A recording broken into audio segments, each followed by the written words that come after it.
नमस्कार, बहस के नंबर 1 शो ताल ठोके में आपका स्वागत है। आपके साथ मैं हूं राम मोहन शर्मा। दंगा और त्योहार क्या सियासत का बन गए हैं हथियार? जी हां, ये सवाल इसलिए उठ रहे हैं क्योंकि महाराष्ट्र, बिहार और बंगाल में हुई हिंसा पर सियासी बवाल मचा हुआ है। 2024 के चुनाव से पहले इस पर सियासत तेज हो गई है। बंगाल में हुए दंगे को लेकर टीएमसी बीजेपी पर हमलावर है।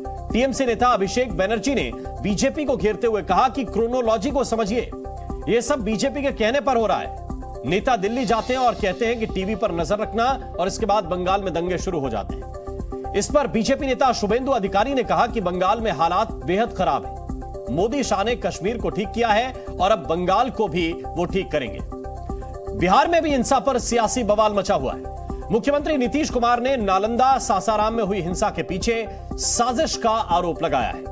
वहीं नीतीश गठबंधन में शामिल आरजेडी ने हिंसा के लिए सीधा बीजेपी को घेरते हुए केंद्रीय गृह मंत्री अमित शाह पर निशाना साधा, तो एआईएमआईएम ने भी इसके लिए बीजेपी को जिम्मेदार बताया है। इस पर बीजेपी नेताओं ने जोरदार पलटवार किया। केंद्रीय मंत्री गिरिराज सिंह ने तो यहां तक आरोप लगा दिया कि बिहार सरकार ने जानबूझकर रामनवमी पर पथराव करवाया और फिर धारा 144 लगा दी ताकि सासाराम में अमित शाह के कार्यक्रम को रद्द किया जा सके। वहीं बीजेपी नेता शाहनवाज हुसैन ने आरोप लगाया कि बिहार पुलिस ने सही वक्त पर एक्शन नहीं लिया। बिहार और बंगाल ही नहीं, महाराष्ट्र के संभाजीनगर में भी दंगे हुए और इस पर भी सियासत आई है। शिवसेना उद्धव गुट के नेता संजय राउत ने आरोप लगाया कि महाराष्ट्र विकास आघाड़ी की रैली को रोकने के लिए वहां दंगा करा दिया गया। अब सवाल यह है कि क्या दंगे की आग पर सियासत की रोटी सेंकी जा रही है? सवाल यह भी कि दंगा और साजिश के आखिर कितने सूत्रधार और कितने किरदार हैं? सवाल यह भी कि दंगे पर आखिर कौन राजनीति कर रहा है, कौन सियासत कर रहा है? अलग अलग राज्यों में अलग अलग तरीके के हालात हैं। तैयारी के साथ हिंसा का वार अगर हो रहा है तो इसके पीछे कौन बड़ा सूत्रधार है, यह भी एक सवाल है। और ऐसे ही तमाम सुलगते सवालों पर हम ठोकेंगे ताल, लेकिन उससे पहले आपको एक अपडेट दिखाते हैं। 27 तारीख को वो गए गृह मंत्री अमित शाह से मिलने, और कल क्या होता है? कल दंगे शुरू हो जाता है। कौन सा चश्मा चढ़ा रखा है ममता जी? आप मुख्यमंत्री को कभी किसी समुदाय का नाम लेके नहीं बोलना, तो इसका मतलब आप प्रोवोक कर रहे हैं। और ये बंगाल में आज से नहीं हो रहा, बहुत लंबे समय से हो रहा। They are mistaking Bengal for Assam. They are mistaking Bengal for Madhya Pradesh. उनको लग रहा है कि हम यही करके असम जीत लिया, हम यही करके मध्य प्रदेश जीत लिए। भैया, बंगाल नहीं जीत सकते। मेरा पूरा उम्मीद है मोदी जी, अमित शाह जी कश्मीर को ठीक ठाक कर दिया, बंगाल को भी वो लोग सही वक्त पर ठीक करेंगे। वे वोट बैंक के तुष्टीकरण में जुटे हुए थे, हम देशवासियों के संतुष्टिकरण में समर्पित है। बिना वजह दंगा हो गया। ये इसलिए हुआ कि 2 तारीख को वहाँ एक बहुत बड़ी रैली होने जा रही है महाविकास आघाड़ी की। ये सब तरह का तो घटना होता नहीं था। ये कोई नेचुरल चीज नहीं है, ये जरूर कोई इधर उधर किया है नेचुरल। बिहार और बंगाल एक ऐसे स्टेट हो गए हैं जहां पर त्यौहार के वक्त में पुलिस को जो एहतियात रखना चाहिए वो नहीं रखा गया। शर्म भी नहीं महसूस होता ममता बनर्जी को? ये मुस्लिम इलाका है, ये हिंदू इलाका है। हमने तो कभी नहीं कहा, अगर देश के अंदर में ये भाव पैदा हो गया तो गृह युद्ध करवाना चाहती है ममता बनर्जी, वहां से हिंदुओं को पलायन करने के लिए मजबूर करना चाहती है ममता बनर्जी। जो बीजेपी के लोग हैं, जो दंगा फैलाना चाहते हैं, उसके मंसूबा को हम पूरा नहीं होने देंगे। अमित शाह तो जानते ही हैं कि वो जुमलेबाज है। सासाराम में जो आप विषय बोल रहे थे, खुल करके न्यूज को कहीं न कहीं दबाया जा रहा है। कुर्सी के लिए पूरी तरह से मौन और समर्पित हैं।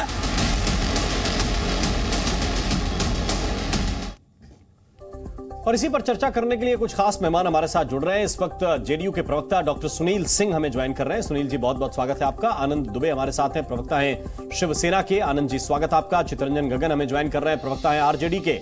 गगन साहब, आपका भी बहुत बहुत स्वागत। AK वाजपेयी जी इस वक्त हमारे साथ हैं, प्रवक्ता हैं LJP के। और पवन राव अंबेडकर जी हमारे साथ हैं, प्रवक्ता हैं AIMIM के। बहुत बहुत स्वागत आप सभी मेहमानों का। कुछ देर के बाद बीजेपी की ओर से शलभ त्रिपाठी हमें ज्वाइन करने वाले हैं, लेकिन शुरुआत डॉक्टर सुनील सिंह मैं आपके साथ कर रहा हूं। मुख्यमंत्री जी कह रहे हैं कि यह सामान्य तो नहीं है, कोई इसके पीछे है, तो जो भी इसके पीछे है उसको पकड़ना भी स्वाभाविक तौर पर आपकी जिम्मेदारी है। देखिए, कुछ बातें मैं स्पष्ट करना चाहता हूं कि जो बिहार में हाल के दिनों में ये कांड हो रहे हैं, ये कुछ शैतानी ताकत, असामाजिक तत्व, ये किसी यहाँ के सामाजिक और सांप्रदायिक सौहार्दों को बिगाड़ने के लिए किसी शरारती मकसद से ये कर रहे हैं या करवा रहे हैं। लेकिन माननीय नीतीश कुमार जी कम्युनलिज्म से और लॉ एंड ऑर्डर से कॉम्प्रोमाइज नहीं कर सकते हैं। जीरो टॉलरेंस की नीति है, यह स्पष्ट है। और इसी क्रम में माननीय नीतीश कुमार जी ने फिर से दोहराया है कि किसी भी व्यक्ति का कोई करना हो, कोई साजिश के तहत हो, कोई शरारती तत्व ने किया है, एक एक पहलू की जांच के आदेश दिए हैं और एक एक चीज की जांच उजागर हो जाएगी। आप ठहर जाइए, देख लीजिएगा कि कौन व्यक्ति किया है, किसके इशारे पर किया है, कहां कहां से इसका ओरिजिन था, इंसर्शन था, nerve supply, action. Medical terms में ये 4 इंपॉर्टेंट चीजें होते हैं। एक एक फाइबर अलग करके ये बातें सामने आएगी। और माननीय Nitish Kumar ji man of words हैं। एक, जब वो कहते हैं तो करते हैं। दूसरा, कि किसी भी सूरत में ऐसे मामलों में कंप्रोमाइज नहीं कर सकते हैं। और जो कुछ हुआ है उसमें एक बार और बता दें, स्थिति आज भी नियंत्रण में है, लेकिन कुछ गलत व्यक्ति ने, ऐसा लोगों ने किया है, असामाजिक तत्व ने किया है, शैतानी हरकत किया है, तो वो चिन्हित किया जाएगा। पाताल में भी छुपेगा तो हम ढूंढ के निकालेंगे, दंडित करेंगे, और साजिश अगर है तो हम पर्दाफाश करेंगे। बिल्कुल, यकीनी तौर पे होने भी चाहिए। लेकिन वो मैन ऑफ वर्ड्स वाली बात थोड़ी सी इसलिए इस पे सवाल है क्योंकि इससे पहले भी बिहार के कई शहरों में दंगे की घटनाएं सामने आई हैं। कब आपने, जो आप कह रहे हैं कि एक एक धागा खोलेंगे, तो कितने लोग पकड़ लिए आपने साजिश करता? क्योंकि आपका आरोप तो सीधे तौर पर आपके तमाम नेता आरजेडी के लोग कह रहे हैं कि ये बीजेपी के इशारे पर हो रहा है, बीजेपी के लोग करवा रहे हैं। कितने बड़े नेता आपने जेल में डाल दिए? देखिए, ये जो किसी के व्यक्ति का इशारा हम कैसे कर सकते हैं? कोई भी चीजें आज के समय में लीड हो सकती है, लेकिन सारी चीजें जब खुलकर आएंगी तो हम सारा चीज पब्लिक डोमेन में रखेंगे। लेकिन हाँ, जो बातें आ रही हैं छन के, उससे लीड भले मिल सकता है। और जहां तक मैन ऑफ वर्ड्स का सवाल है, जितने भी इस तरह की आपराधिक घटनाएं होती हैं, उसका अगर देखेंगे आप, फॉलो अप अगर करेंगे, तो हर जगह व्यक्ति चिन्हित हुआ है, व्यक्ति दंडित हुआ है, और डिटरेंट पनिशमेंट दिया गया है कि एक व्यक्ति की ऐसी सजा कि 100 अपराधी देखे और उससे सीख ले। ये उनका ट्रैक रिकॉर्ड है। और इस बार फिर मैं इस पे AK वाजपेयी साहब का कमेंट चाहता हूं। इसके बाद शलभ त्रिपाठी बीजेपी की ओर से हमारे साथ जुड़ गए हैं। त्रिपाठी जी, बहुत बहुत स्वागत है आपका। लेकिन वाजपेयी साहब, क्या आपको लगता है कि नीतीश कुमार के बारे में जो कहा जा रहा है कि मैन ऑफ वर्ड्स हैं, जो कहते हैं वो करके दिखाते हैं, तो बिहार में ये साजिश भी, इसका भी पर्दाफाश हो जाएगा? इसके पीछे कौन कौन लोग थे? नीतीश कुमार तो महात्मा बुद्ध है क्या बातें कर रहे हैं? नीतीश कुमार ये है, नीतीश कुमार वो है। नीतीश कुमार का सबको मालूम है, नंबर 1। नंबर 2, हत्या, अपहरण, किडनैपिंग, लूटमार, बैंक लूट, मतलब, और दंगे उसमें नया शामिल हो गया। जंगल राज की क्या परिभाषा है? पूछिए जरा इनसे। इनके साथ कौन जुड़े हुए हैं? जंगल राज पार्ट 1 के लोग जुड़े हुए हैं। क्या करोगे? आपको मालूम था कि अमित शाह जी का दौरा है, क्यों नहीं आपकी एजेंसियां काम नहीं कर रही? क्या एजेंसी के पास कोई जानकारी नहीं होती? आपको मालूम था कि रामनवमी की शोभा यात्रा निकल रही है। आप सेंसिटिव नहीं है? हिंदुओं के प्रति बिल्कुल सेंसिटिव नहीं है, सिर्फ टोपियां ही लगाने की बात करेंगे। देखिए, सरकार के मुखिया होने के नाते आपका फर्ज है कि सबको बराबर देखें। आपने नोटिफिकेशन तो फौरन निकाल दिया कि रमजान का महीना चल रहा है, तो इसलिए 1 घंटा बाद में आ जाओ और 1 घंटा पहले चले जाओ। ऐसे राजपाट चला करता है क्या? नीतीश कुमार की तारीफ करने से तो कोई बात बनने वाली है नहीं। नीतीश कुमार कंप्लीटली एक्सपोज हो चुके हैं, 17 साल से हैं, और इससे पहले 15 साल लालू का राज था। कहां पहुंचे हैं? फिर वो 30 साल पहले वाली बातें होने लगी, डॉक्टर उठा लिया, दंगे फिर शुरू हो गए, घरों में लूटपाट फिर शुरू हो गई। और आप डिग्री अभी भी बीए की 7 साल में मिल रही है, और किसी भी इंडेक्स के पैरामीटर को आप देखिए, बिहार सबसे नीचे पायदान पे खड़ा हुआ है। क्या बातें कर रहे हैं जनता दल वाले प्रवक्ता साहब बैठे हुए यहाँ पे? हकीकत बताइए कि आपका कंप्लीट फेलियर है, चाहे वो शराब का मामला है, चाहे सृजन घोटाला है, चाहे नली गली में हमारी पार्टी ने, हमारे अध्यक्ष ने राइटिंग में कंप्लेंटें की, स्पेसिफिक इंसिडेंट बताए, कोई इंक्वायरी नहीं, कोई जांच नहीं। अरे भाई क्राइम हो जाएगा, उसके बाद क्या मुस्तैदी? और वो मुस्तैदी भी कहीं नजर नहीं आ रही है, लोगों के घर जलते हुए नजर आ रहे हैं। कैसी राजपाट आप चला रहे हैं? आप तिकड़म में लगे हुए हैं जी कि कुर्सी कैसे बची रहे, प्रधानमंत्री कैसे बन जाए, आपको रिस्पॉन्ड कर रहे हैं, तेजस्वी का कैसे टंगड़ी मार दूं। वाजपेयी जी, डॉक्टर सुनील सिंह करें। देखिए, वाजपेयी जी को हम ये बताना चाहेंगे कि उनके इसी तरह के गलत बयानी से, झूठे भ्रम फैलाने से आज बिहार में उनकी राजनीतिक जमीन खत्म हो चुकी है। बिहार के सदन में उनके पार्टी का कोई नाम लेवा नहीं है। जैसे उदाहरणतया जो रमजान में जो बातें कही गई हैं वो है कि 1 घंटे पहले आना है और 1 घंटे पहले आप जा सकते हैं। ड्यूटी आवर में कोई कॉम्प्रोमाइज नहीं है। उन्होंने कहा 1 घंटे लेट से आओ, 1 घंटा पहले चले जाओ, ऐसी बातें नहीं है। और इन्होंने कहा कि बीएड की डिग्री या बीए की डिग्री, आप जिस जमाने की बात कर रहे होंगे मैं नहीं करता।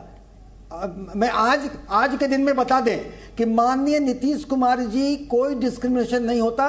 जब धर्मनिरपेक्षता है तो धर्मनिरपेक्षता है। हाँ, हम सभी धर्मों के लोग हैं, हम वो पार्टी नहीं है कि अगर जिस पार्टी के वोकैबुलरी से अगर मुसलमान और पाकिस्तान दिया जाए तो एक ही तरफ की धर्मनिरपेक्षता चलेगी।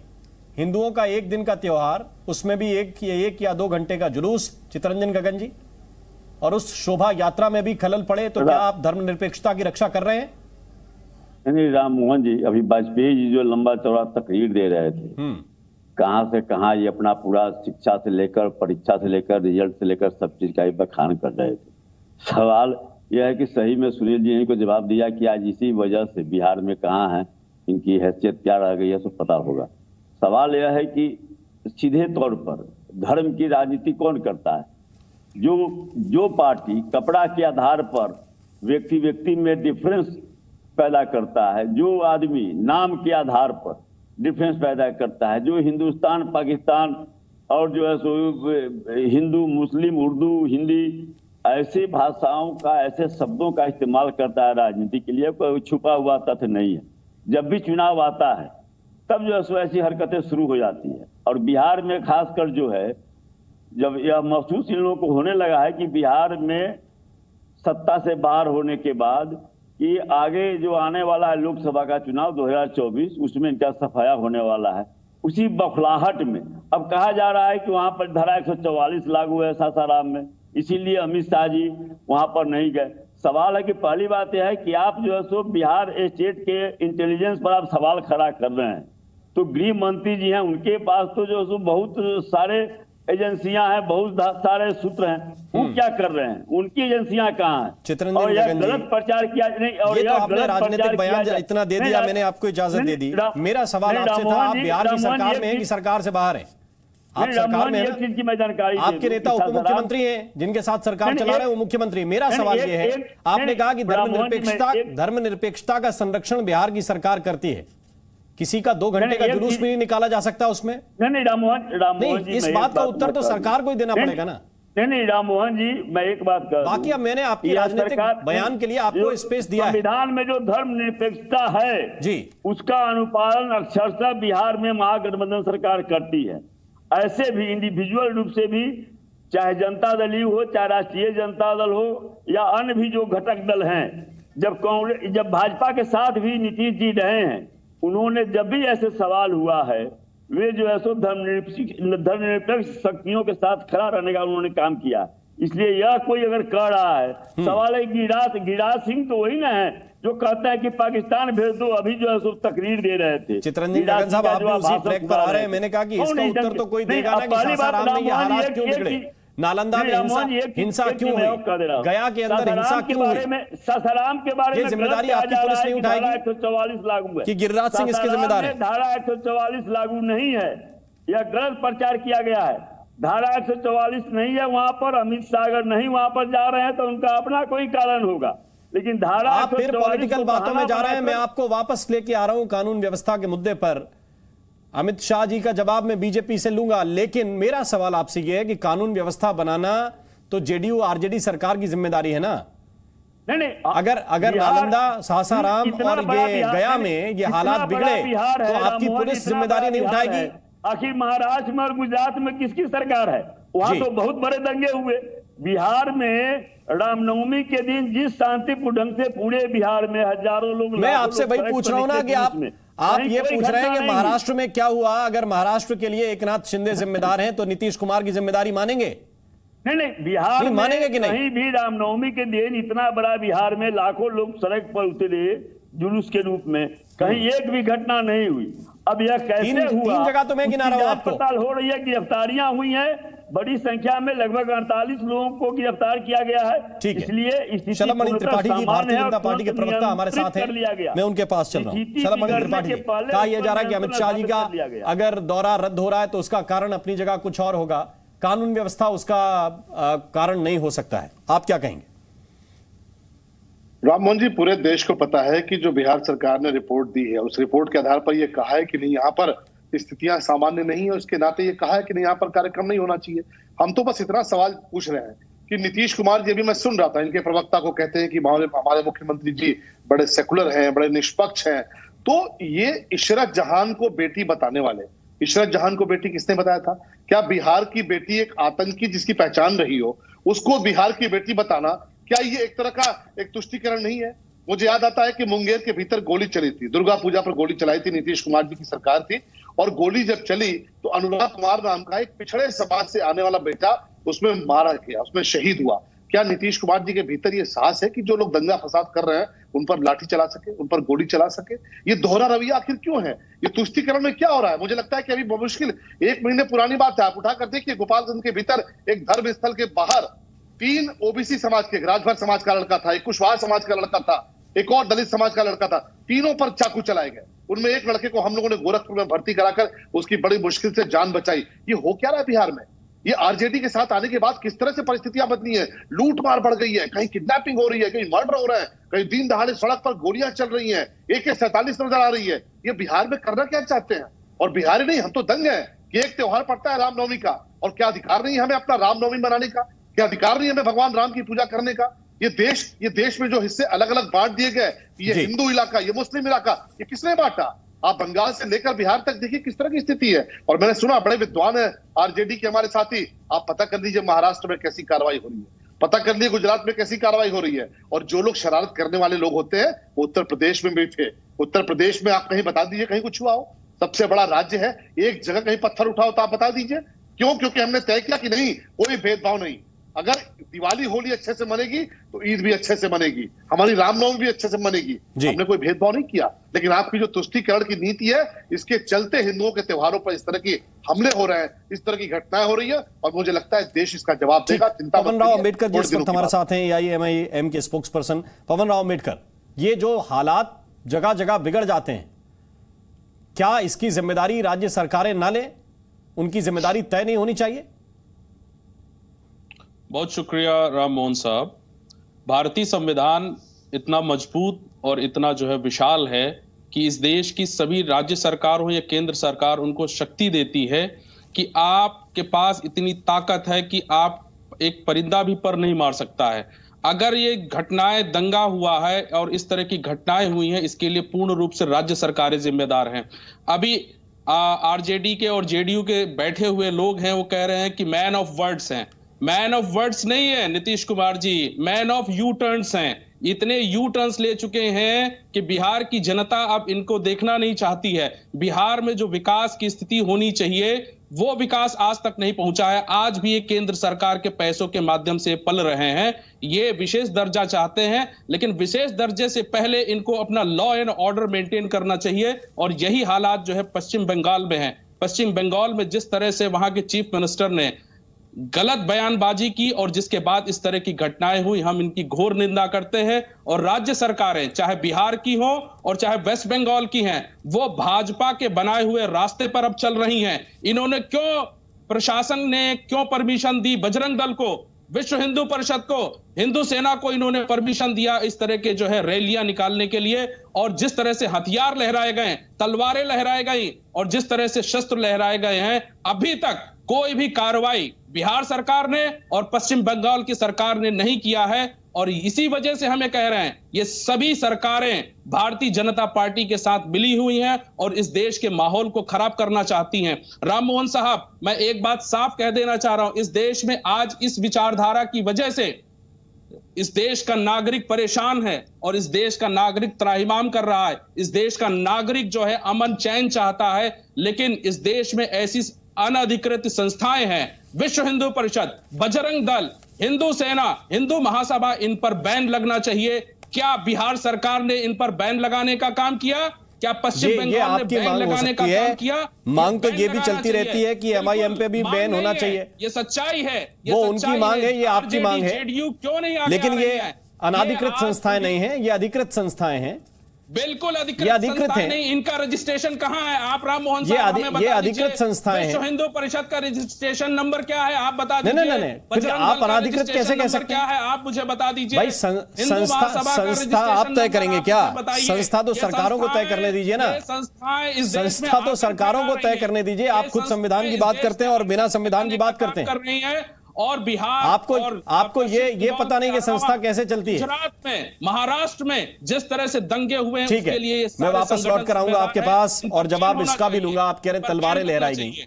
बिहार सरकार ने कदम उठाना भाई, जब मुहर्रम के जुलूस निकलते हैं, उसमें भी कई तरह के वेपन लोग लेकर घूमते हैं और बड़ी आसानी के साथ निकल जाते हैं। तब MIM नहीं पूछती है कि ये कहां से आए। लीगलाइज वेपन कर दिए गए हैं क्या? नहीं, मैं आपसे पूछ रहा हूं, तब पूछा आपने कभी कि वो फुटेज आपको याद नहीं रहते? पावर है, जो भी लीगल वेपन लेकर चल रहा है, किसी भी समुदाय का हो, सबको जेल में डालिए। तो सबको जेल में डालने की मांग आज ही आपको याद आई? तब नहीं याद आती जब वो किसी भी तरह से किसी को अधिकार नहीं है कि इस तरह के इल्लीगल अवैध हथियारों को लेकर के जो है जनता के बीच ले जाएं। तो आप ये मांग लिखित रूप से उठाइए कि मुहर्रम के जुलूस में भी कोई वेपन ना दिखे। बिल्कुल कभी नहीं उठा है, कभी नहीं उठा है। रैलियां नहीं निकली हैं, इस तरह की रैलियां नहीं निकली हैं। और फिर वो किसी तरह से हथियार, फिर वो अपने शरीर से खून निकालने वाले? बिल्कुल नहीं, वो बिना वेपन के निकाल लेते हैं। बिल्कुल नहीं, ना कभी हथियार से डराने का काम किया गया, ना इस तरह की रैलियां निकाली गई हैं। लोगों के मन में इस तरह की जो ये आपकी राय है कि MIM के असदुद्दीन ओवैसी साहब भी यही चाहते हैं कि मुहर्रम के जुलूस में भी बड़े शांतिपूर्ण तरीके से कोई खून, किसी तरह की कोई ऐसी चीज ना हो जिसको आप लोग मातम कहते हैं? ऐसी चीज नहीं होनी चाहिए ना, आप लोग कह रहे हैं? नहीं, बिल्कुल नहीं हो। हम ये कह रहे हैं ना, बिहार ओवैसी साहब से भी कहलवाइए आप। अच्छी बात है अगर आप कह रहे हैं तो। मैं एक और मेहमान हमारे साथ इस वक्त हैं, आनंद दुबे साहब इस वक्त हमारे साथ जुड़े हुए हैं। आनंद दुबे साहब, संभाजीनगर में ये क्या कहा जा रहा है कि नहीं, इसलिए हुआ है क्योंकि आघाड़ी की एक रैली होने वाली थी। यही बीजेपी के लोग कह रहे हैं कि बिहार में रैली होने वाली थी अमित शाह जी की, उनका कार्यक्रम था तो ये हो गया। क्या आपको लगता है कि दोनों जगह तर्कसंगत बात है ये, या फिर जो घटनाएं घटी हैं उसमें राजनीतिक दलों का ज्यादा लेना देना है या फिर वहां के हालात का ज्यादा लेना देना है? राम मोहन जी नमस्कार जी। देखिए, ऐसा है कि हमारे राज्य में इस समय बहुत ही दुर्भाग्यपूर्ण स्थिति है। महाराष्ट्र राज्य में इस समय दायित्व है राज्य सरकार के गृह मंत्रालय की कि कानून व्यवस्था बनाए रखें। बिल्कुल। लेकिन बहुत दुर्भाग्य के साथ कहना पड़ रहा है कि वो पूरी तरह से इसमें असफल रहे हैं। 200-500 आदमी इकट्ठे आके दंगा करते हैं, दंगा करने का प्रयास करते हैं, आगजनी करते हैं और इंटेलिजेंस को कुछ पता नहीं चलता। पुलिस प्रशासन क्या कर रही है? आप देखिए कि 2 अप्रैल को संभाजीनगर में महाविकास आघाड़ी की बहुत बड़ी रैली है। तीनों दल के बड़े बड़े नेता वहां हिस्सा लेने आ रहे हैं और 2 दिन पहले इतना बड़ा उत्पात, इतना बड़ा उपद्रव मच रहा है। गृह मंत्रालय को कुछ पता नहीं, पुलिस प्रशासन को कुछ पता नहीं, सरकार कर क्या रही है? आप पूरी तरह से समझ लीजिए कि ये राजनीतिक दुर्भावना से प्रेरित होकर काम किया जा रहा है। नहीं चाहती भाजपा की सरकार, शिंदे सरकार की विपक्षी एकता विपक्षी महागठबंधन उनके राज्य में फले फूले। किसी न किसी प्रकार से असामाजिक तत्वों को आगे करके एक उत्पात का माहौल बनाना चाहते हैं, जबकि आप जानते हैं कि संभाजी नगर बहुत ही शांतिप्रिय हमेशा से जिला रहा है। वहां पे हिंदू मुसलमान हमेशा मिलकर रहते हैं, बहुत पुराना वहां का एक अपना कल्चर रहा है। लेकिन न जाने पिछले कुछ महीनों से कोई न कोई तरीका करके उपद्रव मचाया जाता है। इस पर एक सुप्रीम कोर्ट की बहुत बड़ी टिप्पणी आई है 2 दिन पहले हमारे राज्य के लिए कि महाराष्ट्र की राज्य की सरकार क्या नपुंसक हो गई है। अब आप सोचिए, सुप्रीम कोर्ट के जस्टिस इतनी बड़ी बात कह रहे हैं कि धार्मिक नेताओं पर अंकुश क्यों नहीं लगाया जाता, क्यों उत्पाती और उपद्रवी भाषण देते हैं। तो ये बहुत बड़ी दुर्भाग्य की स्थिति है। हम ये तो सभी राजनीतिक दलों से कहेंगे कि अपनी राजनीति जब चुनाव आएगा तो कर लेना, आम जनमानस को तकलीफ क्यों दी जा रही है जी। यदि कोई भी दंगा करे, किसी भी जाति धर्म का हो, उसे तुरंत पकड़ के तत्काल जेल के अंदर डाला जाए। लेकिन नहीं, जहां बीजेपी की शासन है वहां दूसरा कोस रहा है, जहां विपक्ष का शासन वहां किसी और। मैं ये कहता हूं कि राज्य में कानून व्यवस्था बनाए रखने का दायित्व हर राज्य की सरकार का है, कोई भी राज्य सरकार हो, किसी भी पार्टी की हो। राम मोहन जी, नहीं, इससे क्या होगा ना, बात देखिए, बात कहने में बड़ी अच्छी लगती है, सुनने में दर्शक सुन रहे हैं उनको भी बड़ी अच्छी लगेगी कि दुबे साहब कितनी अच्छी बात कर रहे हैं। लेकिन ये बाला साहेब के अनुयायी आनंद दुबे बैठकर ये बात कर रहे हैं। शिवसेना के कितने नेताओं पर यह आरोप नहीं लगे कि भड़काऊ भाषण दिए, और उनको बाकायदा कई जगह तो मारपीट के मामले भी सामने आए। तब यही कांग्रेस, यही एनसीपी आप लोगों के ऊपर जिस तरह की, नहीं रुक जाइए, पूरी बात हो जाने दीजिए। यही कांग्रेस, यही एनसीपी वाले आप लोगों के ऊपर, यहां तक कि बाला साहेब का नाम लेकर आरोप लगाते रहते थे कि यह फसाद फैलाने वाली पार्टी है, यह दंगा करने वाली पार्टी है। और अब आप कह रहे हैं कि आप लोगों को पनपने के लिए एकनाथ शिंदे वो काम कर रहे हैं। ये पॉलिटिकल है, या फिर आपको लगता है कि ये जो रामनवमी के जुलूस निकाले जा रहे हैं ये भड़काने की एक प्रक्रिया है? राम मोहन जी, आप यदि मुंबई को जानते और समझते हैं तो शायद आप ऐसा नहीं कहेंगे। नहीं, हम जानते भी हैं, समझते भी हैं, और सारे बयान भी हमें याद है। वो पार्टी है। एक मिनट मुझे पहले कंप्लीट करने दीजिए प्लीज।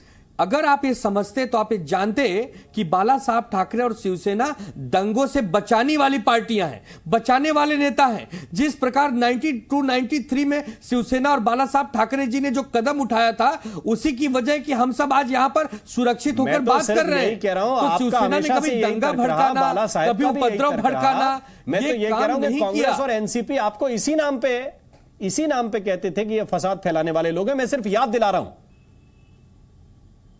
कहती थी, लेकिन आज नहीं कह रही है ना। हम आज पे जीते हैं। आप इतिहास की बार बार पुनरावृत्ति कैसे करेंगे? इतिहास में तो बीजेपी ने मुफ्ती महबूबा जी के साथ सरकार बनाई है, काहे नहीं उसकी बात की चर्चा कोई करता है? इतिहास में तो बहुत कुछ हुआ है। जब डिबेट इस मोड़ पर पहुंचती है तो उसकी भी चर्चा होती है, और इतिहास कैसे भूल जाएंगे? तो राम मोहन जी, अगर मैं ये कह रहा हूं कि राज्य सरकार पूरी तरह असफल रही कानून व्यवस्था को बनाए रखने में, तो क्या मैं गलत कह रहा हूं?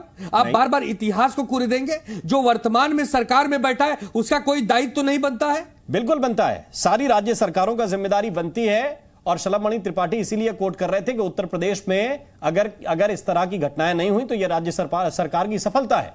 मैं सिर्फ आपसे ये पूछ रहा हूं, जो मेरा आपसे प्रश्न था तो राम मोहन जी, वो ये था कि ये जो हालात बने इसके लिए सिर्फ पॉलिटिक्स जिम्मेदार है, या फिर वहां के स्थानीय हालात भी आपको समझने पड़ेंगे? चाहे वो नालंदा में बने हो, संभाजी नगर में बने हो, हावड़ा में बने हो, वो स्थानीय हालात आपको समझने पड़ेंगे कि एक झटके में कहां से इतने पत्थर आ रहे हैं, एक झटके में कैसे जहां जुलूस निकलना है उसी रूट पर उपद्रव शुरू हो जा रहा है। राम मोहन जी, राजनीतिक उदासीनता भी तो कोई चीज होती है। बिल्कुल, राजनीतिक उदासीनता का ये परिचायक है। अगर नेता सक्षम है, नेता हिंदू मुस्लिम नहीं करना चाहते, नेता सबका साथ सबका विकास करने की बात करते हैं, तो ये सब क्यों घटित हो रहा है? शलभमणि त्रिपाठी, इसका मतलब कथनी करनी में कहीं न कहीं अंतर है। जी, ठीक है, त्रिपाठी जी उत्तर दीजिए। राम मोहन जी, बड़ा अच्छा लग रहा है। देखिए, ये आनंद दुबे जी कह रहे हैं कि पुरानी बात छोड़िए, छोड़ो कल की बातें, कल की बात पुरानी। तो हम भी तो वही कह रहे हैं कि बाला साहब की बात मत करिए। बाला साहब की शिवसेना थी। ये कौन सी शिवसेना है? ये वो शिवसेना है जो अभी जब इनकी सरकार चल रही थी तो किस तरह ये तुष्टीकरण के लिए तलवे चाटते थे। आपने देखा नहीं किस तरह से वहां पे तुष्टीकरण इन्होंने शुरू कर दिया था पिछली सरकार में। और जिस कांग्रेस को लेके बाला साहब ने क्या क्या नहीं कहा, उसके चरणों में जाकर गिरे हुए थे। उस एनसीपी के साथ गठबंधन करके महाराष्ट्र के बहुसंख्यक समाज का इन्होंने कितना उत्पीड़न किया है, ये सबने देखा है। महाराष्ट्र में शिवसेना कांग्रेस की जब सरकार थी तो जानबूझकर जो बहुसंख्यक समाज के लोग हैं उनको कितना उत्पीड़ित किया गया, कितना प्रताड़ित किया गया, वो सबने देखा। यही कारण रहा कि जनता ने इनको इस हश्र पर पहुंचा दिया।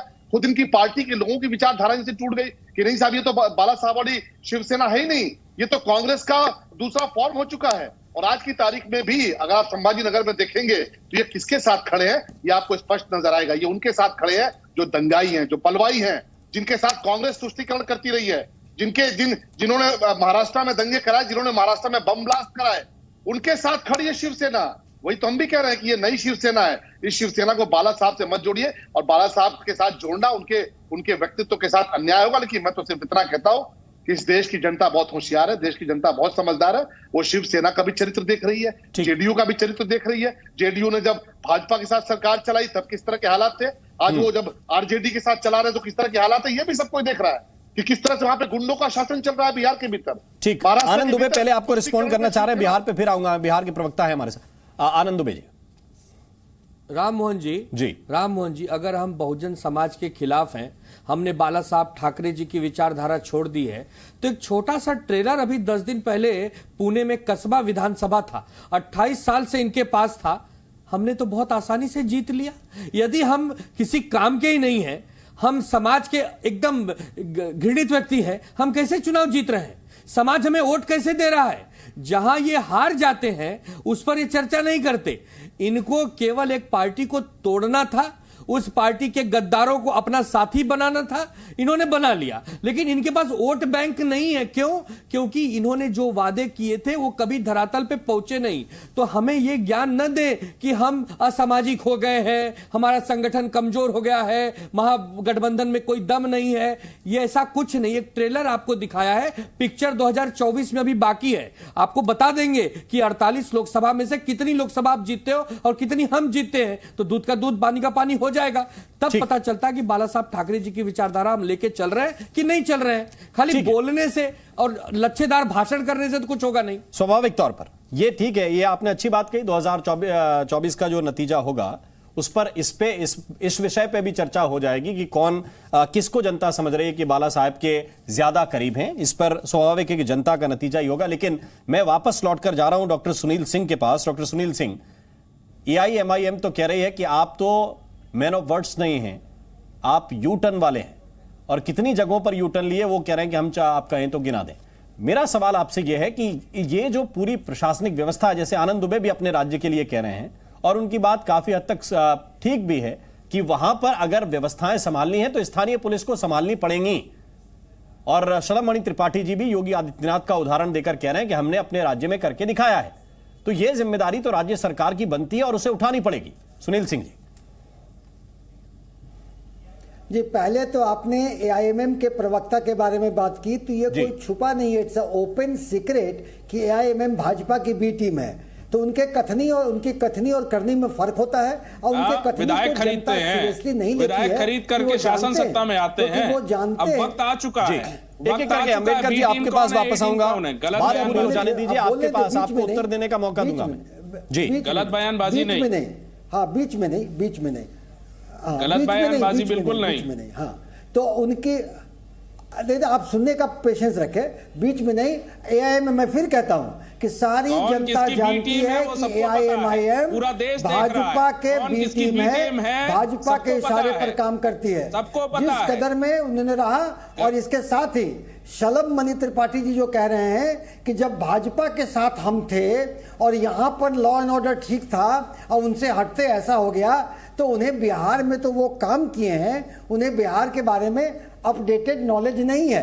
वो नॉलेज कर लें बिहार में। और इस बार एक उदाहरण के तौर पे आप देख लेंगे कि अभी जो सासाराम में और नालंदा में हुआ है, इसको कैसे चुनौती के रूप में नीतीश सरकार लेगी और इसके षड्यंत्रकारियों को, इसके कर्ता को, इसके धारता को, सारे को बेनकाब करके कानूनी धाराओं के इसमें जब हम दंडित करेंगे, एक एक बात जब सामने आएगी, तब भी शायद शलभ मणि त्रिपाठी जी अपने डिनायल मोड में होकर के इसको एक्सेप्ट नहीं करेंगे।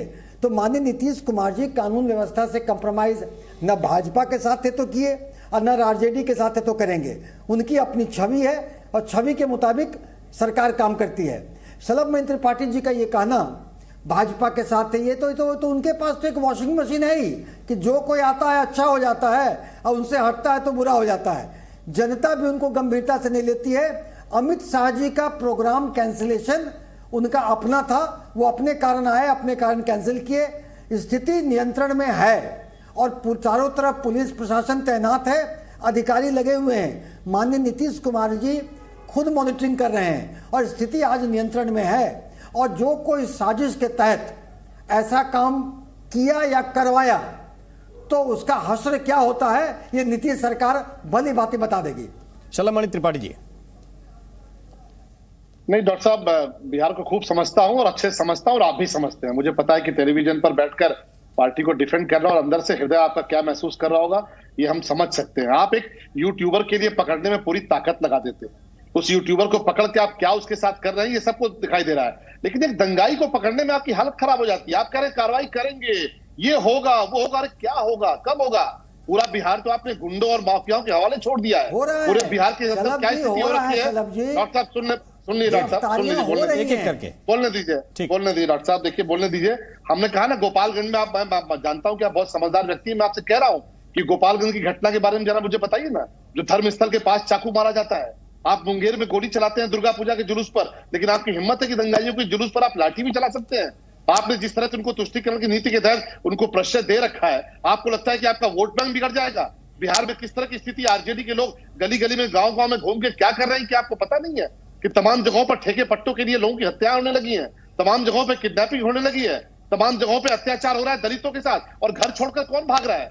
डॉक्टर साहब देखिए, घर छोड़कर कौन भाग रहा है? न्यूज रिपोर्ट्स है और आपके बिहार के अखबारों की रिपोर्ट्स है कि घर छोड़कर ओबीसी और दलित समाज के लोग तमाम क्षेत्रों से भाग रहे हैं। तो क्या पिछड़े और दलित इसीलिए है कि वहां पर जो तमाम जो कट्टरपंथी है, चरमपंथी है, उनके चलते बिहार छोड़कर उनको भागना पड़े? मैं देवरिया का विधायक हूं, आप आइए कभी, मैं आपका स्वागत करूंगा। बहुत सारे लोग देवरिया में आने लगे हैं, जमीनों के रेट यहाँ पर बढ़ने लगे हैं। पूछते हैं क्यों आ रहे हैं, बोलते बिहार छोड़ के आ रहे हैं। और ये पहली बार नहीं हो रहा है, जब जब आरजेडी की सरकार आई है और आपके साथ आई है तब लोगों ने बिहार छोड़ा है, पलायन किया। डॉक्टर साहब आप भी जानते होंगे, आपके बहुत से मित्र उत्तर प्रदेश आए हैं, दिल्ली छोड़कर गए हैं। आज आपने बिहार को दोबारा लाके वहां खड़ा कर दिया जहां पे जंगल राज था, जहां पर लोग बिहार छोड़ने को मजबूर हो रहे हैं। और सबसे ज्यादा तंग हाल में कौन है? दलित है, पिछड़े हैं, क्योंकि उनके ऊपर अत्याचार कर रहे हैं चरमपंथी, कट्टरपंथी उनके ऊपर अत्याचार कर रहे हैं, उनके साथ दंगा फसाद कर रहे हैं। और आप कहते हैं कि नहीं हम कार्रवाई करेंगे। कब कार्रवाई करेंगे?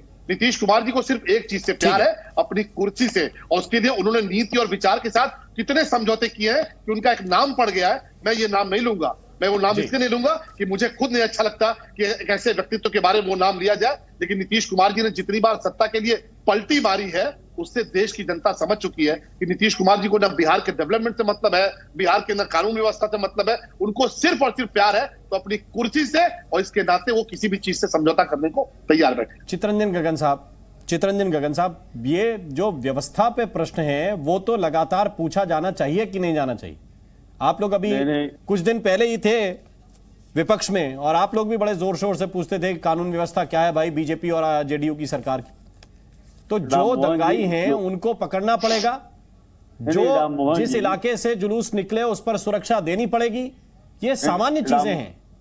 नहीं राम मोहन जी, आप अंबेडकर जी का और जो त्रिपाठी जी का दोनों का बयान देख लीजिए, और उसके बाद जो महागठबंधन के जनता दल के या सुनील जी हो या जो चाहे मैं जो आपके सामने जो बात रखे हैं, आम लोगों के सामने जो डिबेट में रखे हैं, आप उसको तुलना कर लीजिए कि इन लोग की जो अब त्रिपाठी जी किसका मैंने उदाहरण दे रहे हैं, मनीष कश्यप का, यूट्यूबर का।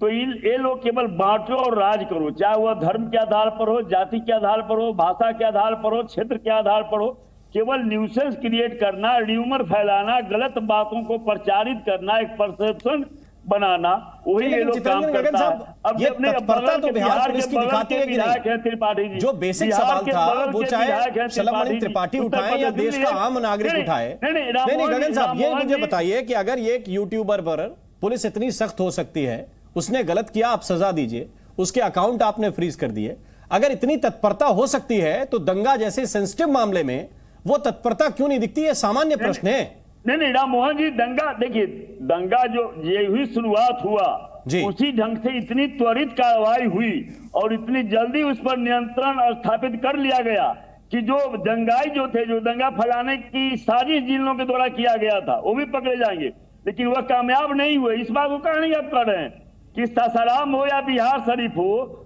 त्वरित कार्रवाई हुई और जितना जल्द, जितना कम समय में नियंत्रण स्थापित कर लिया गया स्थिति पर, इसके लिए आप तारीफ करना पड़ेगा आपको, बिहार सरकार को और बिहार की पुलिस को। किसी के घर जला दिए गए।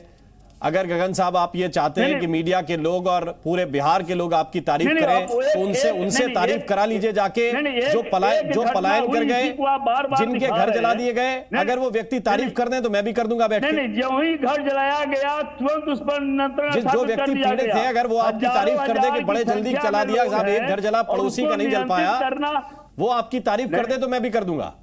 नहीं राम मोहन जी, मैं यह कह रहा हूं कि ये हुई घटना की शुरुआत हुई और तत्काल उस पर नियंत्रण स्थापित कर लिया गया। जिस ढंग से जो प्रयास किया गया था कि यहाँ के कम्युनल हार्मोनी बिगड़े इस बिहार का, बिहार की बदनामी हो, उसमें कामयाबी नहीं मिली और वही बेचैनी इन लोगों की है, वही बेचैनी है।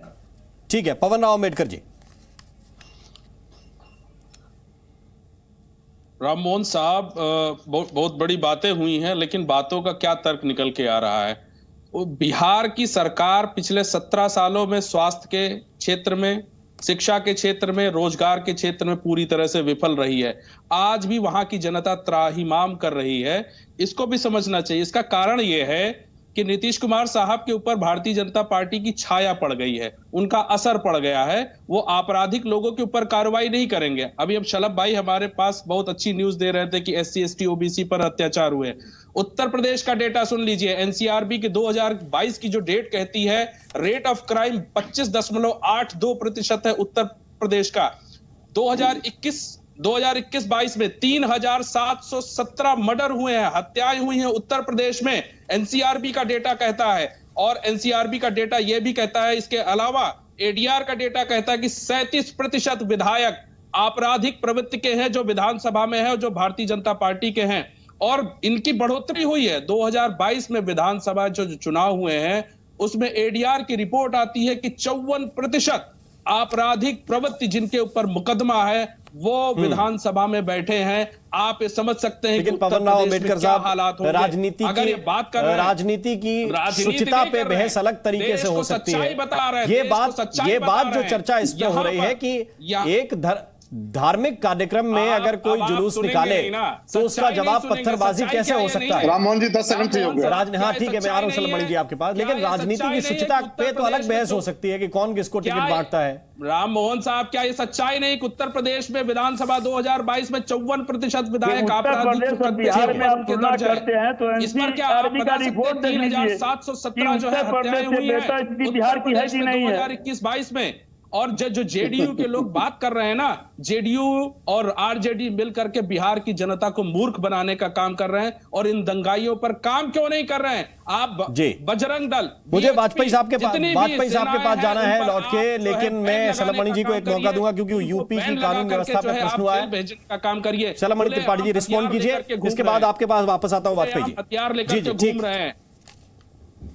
अब देखिए, जो अपने माथे पर ऑल इंडिया मुसलमान का टैग चिपकाए घूम रहे हो, जिनकी पार्टी का नाम ही ऑल इंडिया मुसलमान, बोलने दीजिए एक एक करके जवाब देके रुक जाइए। राम मोहन जी बोलने दीजिए। एक एक करके आपने जो कहा मैंने सुना। ये जी बिल्कुल, ये मुझे पता है दंगाई पार्टी क्या है, मुझे पता है दंगाई पार्टी के, दंगा मत करिए यहाँ पर।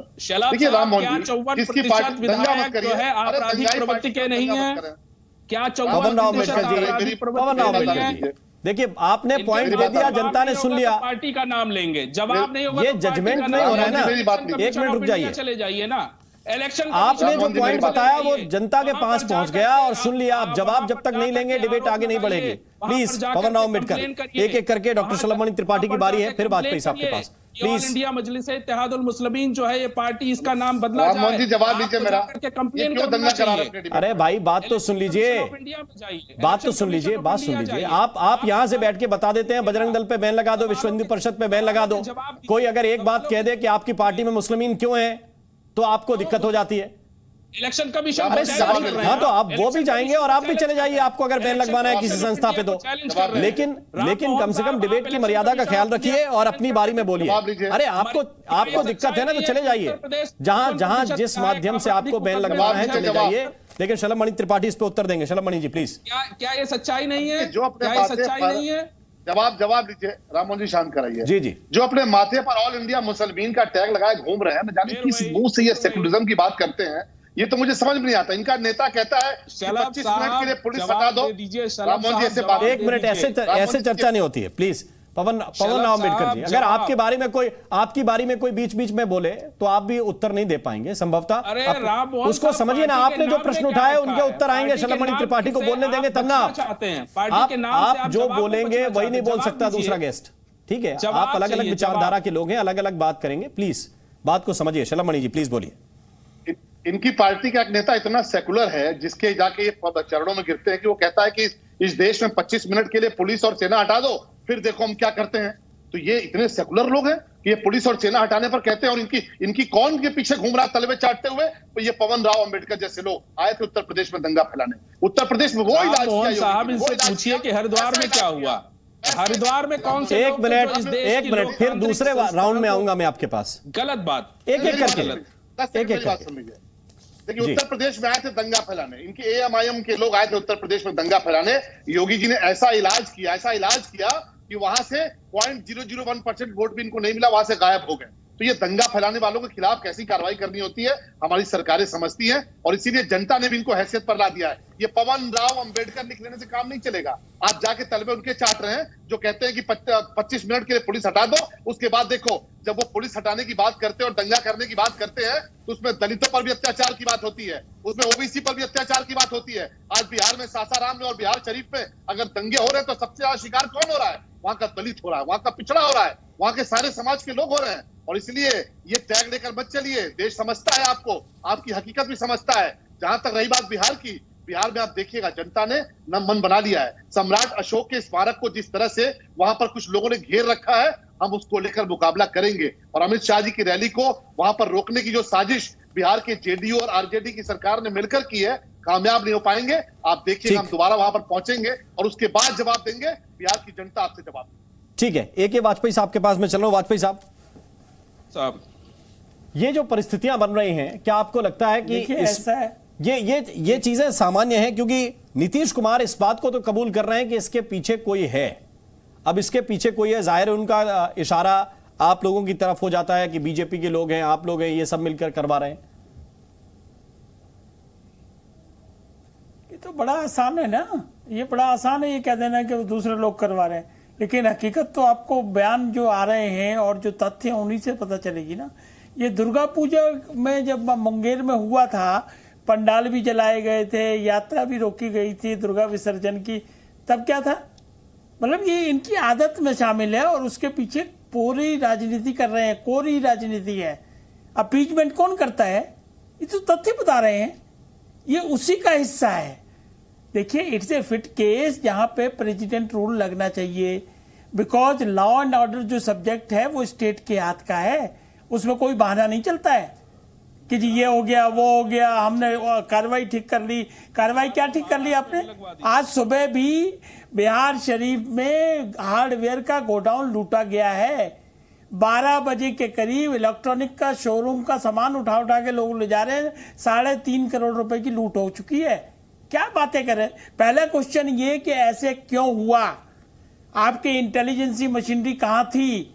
आपने क्यों नहीं रेगुलेट किया रूट को? आपने क्यों नहीं पैरामिलिट्री फोर्सेस लगाई? मतलब आप खुद चाहते थे कि अमित शाह की रैली ना हो? पॉलिटिकल पार्टी को आप इस तरह से डराएंगे, इस तरह से उसका रास्ता रोकेंगे? नीतीश कुमार किसके साथ खड़े हैं, उनका क्या इतिहास है? उनके इतिहास में भ्रष्टाचार भी शामिल है, जंगल राज भी शामिल है, और वो सारी चीजें स्टैब्लिश है, उसको कोई डिनाई नहीं कर सकता। यही हाल था उस वक्त जब जंगल राज पार्ट 1 चल रहा था, और वो पूरा बार बार हम इस चीज का अंदेशा जता रहे थे, और वो दिख रहा है उसमें दंगा भी शामिल हो गया। लोग घर छोड़ के जा रहे हैं। कैसे कंपनसेट किया इन्होंने? क्या नीतीश कुमार ने कोई कंपनसेट किया जिसको नुकसान हुआ है या जिनके चोटें लगी हैं? कुछ नहीं, मुंह पे अपना टेप लगा लिया। बल्कि स्टैंड लेते हैं, शराब जो पिएगा वो मरेगा, हम उसको पैसे नहीं देंगे। मतलब आप गरीब आदमी की एक बात करते हो और गरीब गुरबा के साथ नहीं खड़े हो। किसका नुकसान हुआ है, घर किसका जला है? आप बड़ी आसानी से आरोप लगा दोगे कि ये वो लोग करा रहे हैं। क्या बात कर रहे हैं? कंप्लीट इंटेलिजेंस फेलियर है। मुख्यमंत्री के पास समय नहीं है लॉ एंड ऑर्डर देखने के लिए। डिप्टी चीफ मिनिस्टर जो हैं वो भ्रष्टाचार में अपने केस बचाने में लगे हुए बेचारे, तो कौन देखेगा? किसको फुर्सत है? डॉक्टर सुनील सिंह पुलिस और गुंडों का नेक्सस हो गया है। जी डॉक्टर सुनील सिंह, देखिए बराबर ये बातें आ रही हैं, चाहे वाजपेयी जी हो चाहे शलभ जी हो, कि किनको पलायन करना पड़ रहा है, किनका घर जला है। ये बार बार इंगित जो कर रहे हैं, तो अपने शलभमणि त्रिपाठी जी पहले आज तक में थे, उसी के न्यूज आइटम में है कि किसको घर छोड़ना पड़ रहा है। देखिए ये किसी भी, अगर कोई अल्पसंख्यक भी है वो भी हमारा भाई है। आप दंगे की आड़ में अल्पसंख्यक भाइयों को प्रताड़ित नहीं कर सकते, और जो कोई कर रहा है वो गैर संवैधानिक है, शरारती तत्व है, असामाजिक तत्व है, और उसकी इरादा अच्छे नहीं है। उसको नियंत्रण करना जरूरी है, और नीतीश सरकार बखूबी नियंत्रण करेगी। और ये सब एक नैरेटिव क्रिएट करना।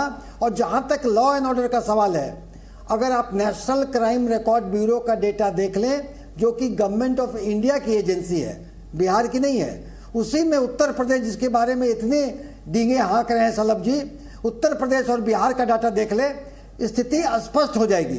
अब एक नैरेटिव क्रिएट करना एक गोएबेलियन ट्रूथ की तरह कि अगर झूठ को 100 बार बोलो तो वो सच हो जाए, मगर ऐसा नहीं होता है। और हम बिहार में फिर आपके चैनल से आश्वस्त करते हैं, स्थिति नियंत्रण में है। शरारती तत्व ने शरारत करने की कोशिश की, सारे पकड़े जाएंगे। साजिश अगर होगा तो उद्भेदन होगा, साजिश करता भी सलाखों के पीछे होंगे और जनता के सामने होंगे। राममोहन जी 10 सेकंड। शलभमणि त्रिपाठी जी रिस्पॉन्ड करें, फिर दुबे साहब अपनी बात कहना चाह रहे हैं। देखिए उत्तर प्रदेश की कानून व्यवस्था तो मुझे लगता है कि बहुत सारे राज्य इसको अपनाने के लिए मजबूर हुए हैं। अशोक गहलोत जी जो हमारे वैचारिक तौर पर कितने विरोधी है, लेकिन उन्होंने भी कहा कि नहीं, जो उत्तर प्रदेश का मॉडल है आतंकियों अपराधियों के खिलाफ बुलडोजर चलाने का, हम उसको अडॉप्ट करेंगे।